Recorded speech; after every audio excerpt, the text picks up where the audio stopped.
સાપેક્ષમાં આંતરિક ઉર્જાનો ફેરફાર લઈએ તો આપણને દબાણ જે છે તંત્રનું થતું હોય છે, મળતું હોય છે. હવે આપણે ચારે ચાર સમીકરણો છે, બરાબર છે. ચારે ચાર સમીકરણોને આપણે જે ચાર પોટેન્શિયલની જે ચર્ચા કરી એને આપણે મેળવવા છે. તો આપણે પહેલાં શરૂઆત કરીશું આંતરિક ઉર્જાના ફેરફાર પરથી. તો આંતરિક ઉર્જા DU is equal two TDS minus PdV થશે. હવે જ્યારે આપણે આ જે તાપમાન લઈએ છીએ તો તાપમાનનો ફેરફાર લઈએ ત્યારે તાપમાનને સંલગ્ન રાશિ જે છે આ, બરાબર છે, S, એને આપણે શું રાખીએ? અચળ. તો તાપમાનનો કદની સાપેક્ષમાં ફેરફાર લઈએ અને એન્ટ્રોપી આપણે અચળ રાખીએ, બરાબર છે. તો એને આપણે કર્યું કહેવાય delta M upon delta Y at constant X, જે આપણે આની પહેલાંની એડિટિવિટીમાં ભણી ગયા છીએ. તો ફરીવાર તમે જોશો અહીંયા કે જ્યારે આપણે તાપમાન જે છે, બરાબર છે, એનો કદની સાપેક્ષમાં ફેરફાર લઈએ અને એન્ટ્રોપી અચળ રાખીએ, દેટ ઇઝ ઇક્વલ ટુ અહીંયા હવે દબાણ છે. તો દબાણ જે છે આ માઇનસ ની એમ રાખો, દબાણ જે છે એનો એસની સાપેક્ષમાં ફેરફાર એટ કોન્સ્ટન્ટ વોલ્યુમ. તો તરત જ આપણને આ સમીકરણ મળશે અને આ સમીકરણ જે છે એને કહેવામાં આવે છે મેક્સવેલનું પ્રથમ સમીકરણ. આને આપણે કહીએ છીએ મેક્સવેલનું પ્રથમ સમીકરણ. બહુ જ સહેલું છે. તાપમાનનો ફેરફાર કદના ફેરફારની સાપેક્ષમાં લઈએ, del T upon del V, બરાબર છે, at constant S is equal to minus del P upon del S at constant V. તો જે છે આ બંને કેવા થશે? સરખા થશે. અને આને જે છે એ આપણે કહીએ છીએ મેક્સવેલનું પ્રથમ સમીકરણ. એવી જ રીતે આપણે એન્થાલ્પીની વાત કરીએ તો એન્થાલ્પી જે છે DH is equal two TDS plus શું આવશે? VdP. ફરી પાછું આપણે લઈએ એ જ પ્રમાણે જે આઈડેન્ટિટી હમણાં જ આપણે ગણિતની ઉપયોગ કર્યો એ પ્રમાણે આ જે છે તાપમાનનો આપણે દબાણની સાપેક્ષમાં ફેરફાર લઈએ, del T upon del P at constant S is equal to del V upon del S at constant P. તો આ જે છે એ છે મેક્સવેલનું બીજું સમીકરણ, જે ખૂબ જ ઉપયોગી છે. એવી જ રીતે DG is equal to VdP minus SDT. એમાં આપણે લઈએ અહીંયા, બરાબર છે, del V upon del T, del V upon del T at constant pressure. તો આ આવશે del V upon del T at constant pressure is equal to minus del S upon del P, del S upon del P at constant temperature. તો આ એ રીતે આપણને મળશે. અને એવી જ રીતે આપણે ચોથું સમીકરણ લઈએ તો એ હેલ્મહોલ્ટ્ઝ મુક્ત ઉર્જા, બરાબર છે, DF is equal to minus PdV minus SDT ઉપરથી આપણને મળશે minus del P upon del T at constant V is equal to minus del S upon del V at constant temperature. પરંતુ બંને બાજુએ આપણે ઋણ નિશાનીને કેન્સલ કરીએ તો આપણને આ રીતે સમીકરણ મળી શકશે. તો આ જે છે સમીકરણો વિદ્યાર્થી મિત્રો, ચાર સમીકરણો, 1, 2, 3 અને 4, આ ચાર સમીકરણો છે એને આપણે કહીએ છીએ મેક્સવેલના સમીકરણો. આ ચાર સમીકરણો થર્મોડાયનેમિક્સની અંદર આપણને જુદી જુદી ભૌતિક રાશિઓ, બરાબર છે, મેળવવા માટે થઈ અને ખૂબ જ ઉપયોગી છે. હવે આ ચાર સમીકરણો છે એને જો આપણે યાદ રાખવા હોય તો યાદ રાખવા માટે થઈ અને અહીંયા મેં એક, બરાબર છે, એક ડિવાઇસ જે છે, બરાબર છે, ડિવાઇસ બનાવેલી છે. અહીંયા સ્ક્વેર બનાવેલો છે.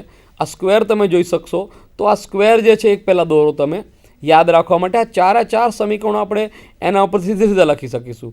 તો એના માટે થઈ અને સૌ પ્રથમ તમે અહીંયાથી શરૂઆત કરો, એફથી. આ જે છે હેલ્મહોલ્ટ્ઝની મુક્ત ઉર્જા, ત્યાંથી F પછી G પછી H અને પછી U. આ જે છે ચાર જે છે આ ચાર પોટેન્શિયલ છે એને તમે યાદ રાખો. આ જે છે હેલ્મહોલ્ટ્ઝની મુક્ત ઉર્જા. તો ABCDEF, તો પહેલાં F આવશે, પછી EFG, G પછી H આવશે, HIJKLM એમ કરતાં કરતાં શું આવશે? U આવશે. તો આ ABCDના ક્રમમાં આપણને મળશે એન્ટી ક્લોકવાઇઝ. સ્ક્વેર દોરી આપણે નીચે જે છે એને આપણે એન્ટી ક્લોકવાઇઝ આ ચારે ચાર પોટેન્શિયલ અથવા તો સ્થિતિ ઉર્જાના વિધેયોને શું કરી શકાય છે? લખી શકાય. અને એવી જ રીતે, બરાબર છે, હવે આપણે લઈએ P. તો જુઓ અહીંયા આ પી છે, બરાબર છે, PQRS, તો અહીંથી જવાનું થશે હવે આપણે, બરાબર છે, અહીંયાથી જવાનું થશે PQRS, એસથી સીધા આ બાજુ આવવું એટલે ટી આવશે અને છેલ્લે શું આવશે વી. તો આ જે છે પહેલું છે અને આ છે છેલ્લું. તો અહીંયા જવું કઈ રીતે પડશે? પીથી એસ, એસથી ટી અને ટીથી વી. તો તમે જોશો તો એક એસનો આકાર બનશે. તો જ્યારે આપણે આ ભૌતિક રાશિઓ લખવી છે તો તમે જોશો તો 4 ભૌતિક રાશિઓ જે છે ખૂબ જ અગત્યની રાખી છે વાયુઓ માટે. એક દબાણ, કદ, તાપમાન અને એન્ટ્રોપી. આ 4 વચ્ચેનો સંબંધ દર્શાવતા સમીકરણો એને આપણે કહીએ છીએ મેક્સવેલના સમીકરણો. તો આ 4 જે છે એને યાદ રાખવા માટે આપણે યાદ રાખવું પડશે કે આપણે એસના ફોર્મમાં એને બરાબર છે ABCDના ક્રમમાં શું કરવાના છે, આપણે એને લખવાના છે. તો હવે આપણને યાદ રાખવું છે એ ઘણું બધું સહેલું બનશે. પીથી એસ, એસથી ટી અને ટીથી વી, આવી રીતે. હવે જુઓ, જ્યારે પણ આપણે કોઈ સમીકરણ લખવાનું થાય, દાખલા તરીકે આપણે આંતરિક ઉર્જા જે છે બરાબર છે એના આ સમીકરણો ઉપરથી બરાબર છે એને લગતું આપણે મેક્સવેલનું સમીકરણ મેળવવું છે, તો એને સામેની બાજુ ઉપરની 2 ભૌતિક રાશિઓ જુઓ, આ 2 ભૌતિક રાશિઓ બરાબર સામેની ભૌતિક રાશિઓ આ 2. તો આપણને ખબર જ છે જે ભૌતિક રાશિમાં એરો આવતો હોય બરાબર છે એને આપણે ધન લેવાની અને જેમાં એરો નથી આવતો એને આપણે લેવાની છે ઋણ. તો આપણે અહીંયા જોઈ શકીશું જ્યારે આપણે લખવું હોય તો શું લખી શકશું? યુના સંદર્ભમાં સામેના 2 ભૌતિક રાશિઓ. આને લખાશું આપણે delta T upon delta V, બરાબર છે આ રીતે delta T upon delta V, બરાબર છે at constant S. Delta T upon delta V, બરાબર છે at constant S is equal to, બરાબર છે અહીંયા જુઓ એરો નથી તો માઇનસ આવશે, બરાબર છે, માઇનસ ડેલ્ટા પી ઇન્ટુ ડેલ્ટા એસ, બરાબર છે એટ કોન્સ્ટન્ટ વોલ્યુમ. અહીંયા વોલ્યુમ કેવું રહેશે? અચળ. વોલ્યુમ કેવું રહેશે? અચળ. તો આપણને આ રીતે જે છે એ સમીકરણ આપણને શું થશે? મળશે. તમે જોઈ શકો છો કે જ્યારે આપણે આ ભૌતિક રાશિ લઈએ ડેલ્ટા ટી બરાબર છે અપન ડેલ્ટા વી, ત્યારે આપણે ટીના સાપેક્ષમાં એસ ક્રોસમાં છે તો એ અચળ રહેશે. જ્યારે આપણે લઈએ છીએ minus delta P upon delta S તો પીના ક્રોસમાં જે છે વી એ શું રહેશે? આપણને અચળ. તો આ રીતે આપણે આ એક સમીકરણ શું કરી શકીએ છીએ? મેળવી શકીએ છીએ. અને એવી જ રીતે તમે જોઈ શકો છો કે અહીંયા જે છે એ એન્થાલ્પી છે વિદ્યાર્થી મિત્રો. તો એન્થાલ્પી લેવા માટે સામેની 2 બાજુઓ લેવી પડે અને સામેની બાજુ 2 લેવી પડે તો શું આવશે? Delta V upon delta S, delta V upon delta S એટલે વીના ક્રોસમાં શું છે? પી, એટલે કોન્સ્ટન્ટ પી થશે. ડેલ્ટા વી બરાબર છે ડેલ્ટા વી જે છે એના છેદમાં ડેલ્ટા એસ એટ કોન્સ્ટન્ટ બરાબર છે pressure, that is equal two હવે આવશે ડેલ્ટા ટી અપન ડેલ્ટા પી, બરાબર છે એટ કોન્સ્ટન્ટ એસ. તો આવી રીતે તમે જોઈ શકો છો કે યુ એના પરથી એચ બરાબર છે. અને એ જ રીતે આપણે જો મેળવીએ તો જી પણ આપણે મેળવી શકીએ અને એવી જ રીતે વિદ્યાર્થી મિત્રો આપણે શું કરી શકીએ છીએ? અહીંયા એફ પણ મેળવી શકીએ છીએ. તો આ જે મેં ડાયાગ્રામ દોરેલો છે બરાબર છે એ ડાયાગ્રામ ઉપરથી આપણે મેક્સવેલના 4 સમીકરણો છે વિદ્યાર્થી મિત્રો એ આપણે સહેલાઈથી મેળવી શકીએ છીએ. એટલું જ નહીં પરંતુ સહેલાઈથી આપણે એને યાદ જે છે એ પણ આપણે રાખી શકતા હોઈએ છીએ.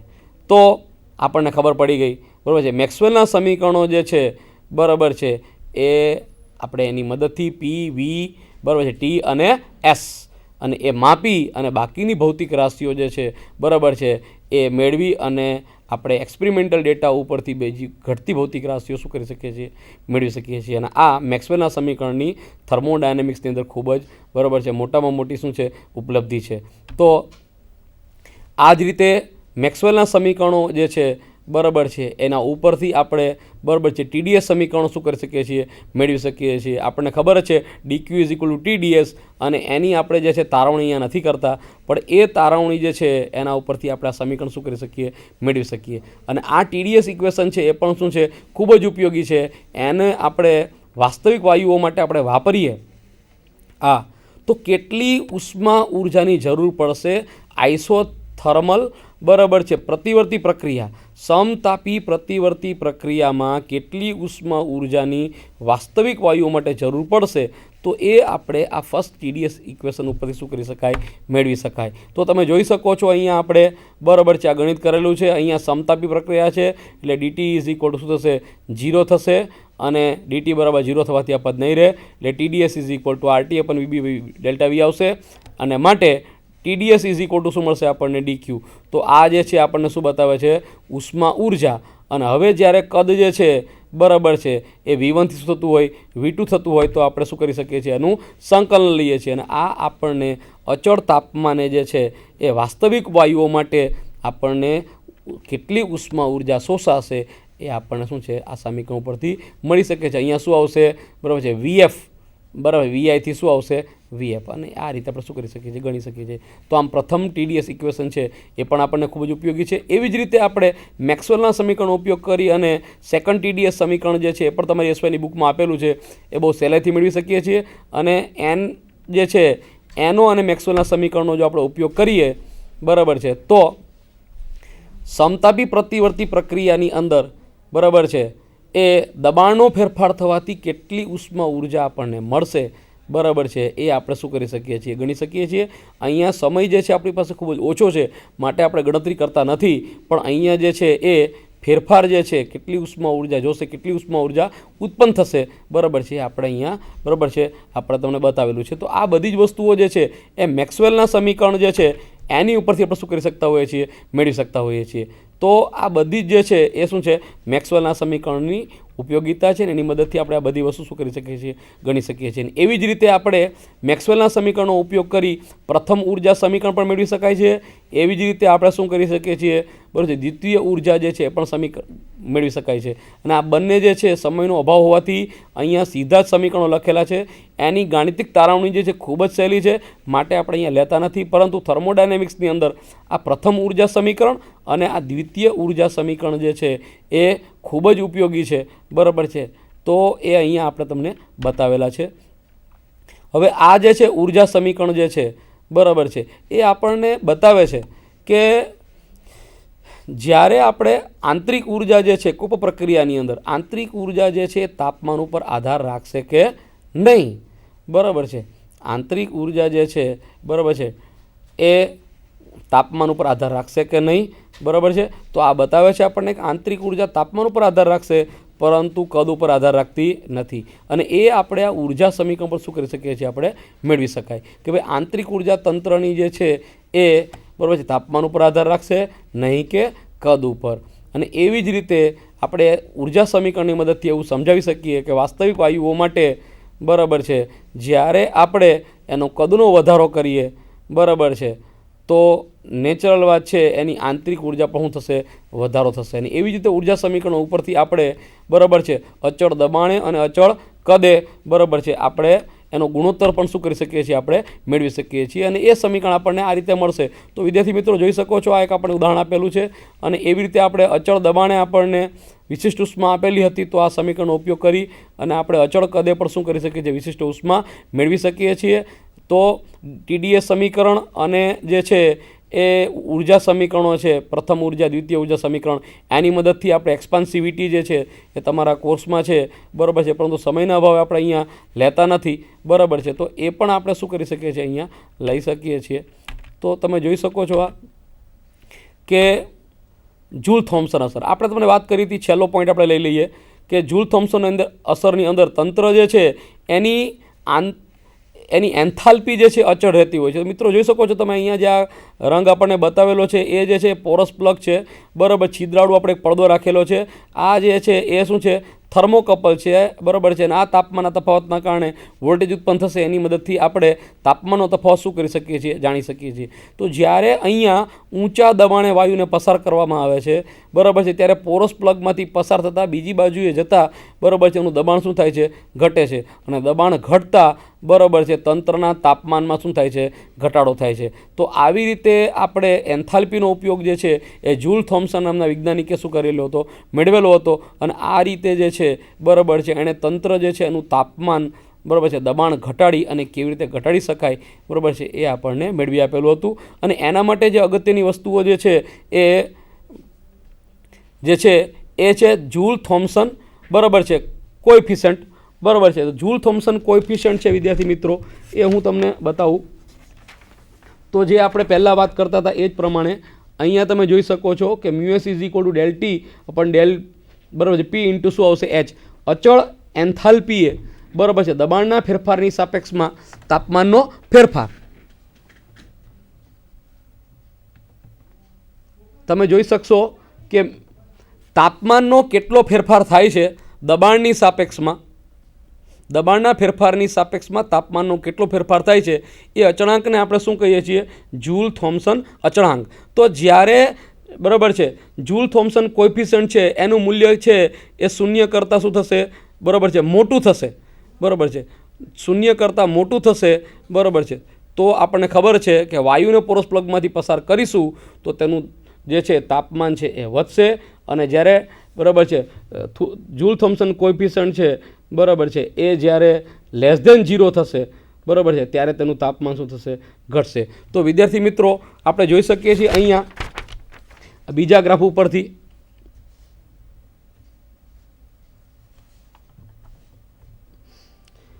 વાયુ માટે જે છે અહીંયા જે છે એ તાપમાન છે અને અહીંયા જે છે દબાણ છે. અને આપણે જોઈ શકીએ છીએ અહીંયા બરાબર છે અહીંયા તમે જોઈ શકો છો મ્યુ જે છે એ શું છે ગ્રેટર ધેન 0 છે. જ્યારે જૂલ થોમ્સન કોએફિશિયન્ટ છે એ શૂન્ય કરતાં મોટો હશે તો આપણે જોઈ શકીએ છીએ કે તંત્ર જે છે એનું દબાણ જે છે એ ઘટશે. દબાણ ઘટશે તો તંત્ર જશે બી થી સી તરફ. આમ દબાણ ઘટતા તાપમાન શું થશે ઘટશે. પરંતુ આ તાપમાન બાદ જો આપણે એથી બી જતા હોય દબાણ ઘટતું હોય તો આપણે જોઈ શકીએ છીએ કે એવા કિસ્સાની અંદર આ વિભાગની અંદર જે છે એ તાપમાનમાં શું થશે વધારો થશે. તો આ બી બિંદુનું તાપમાન છે એને આપણે કહીએ છીએ ઇન્વર્ઝન ટેમ્પરેચર. તો વિદ્યાર્થી મિત્રો આવી રીતે કોઈપણ વાયુ છે એને પોરસ પ્લગમાંથી આપણે પસાર કરીશું બરાબર છે તો એનું તાપમાન વધશે કે ઘટશે બરાબર છે એ આપણે શું કરી શકીએ છીએ નક્કી કરી શકીએ છીએ. તો આજે ખાસ કરીને આપણે થર્મોડાયનેમિક્સની અંદર મેક્સવેલના સમીકરણો અને જૂલ અસર જે છે એનો થોડોક પોર્શન જે છે આપણે ઉતાવળમાં લીધો. જ્યારે સમય મળશે ત્યારે આપણે એની વધારે વિસ્તૃત બીજી વખતે ચર્ચા કરીશું. નમસ્કાર.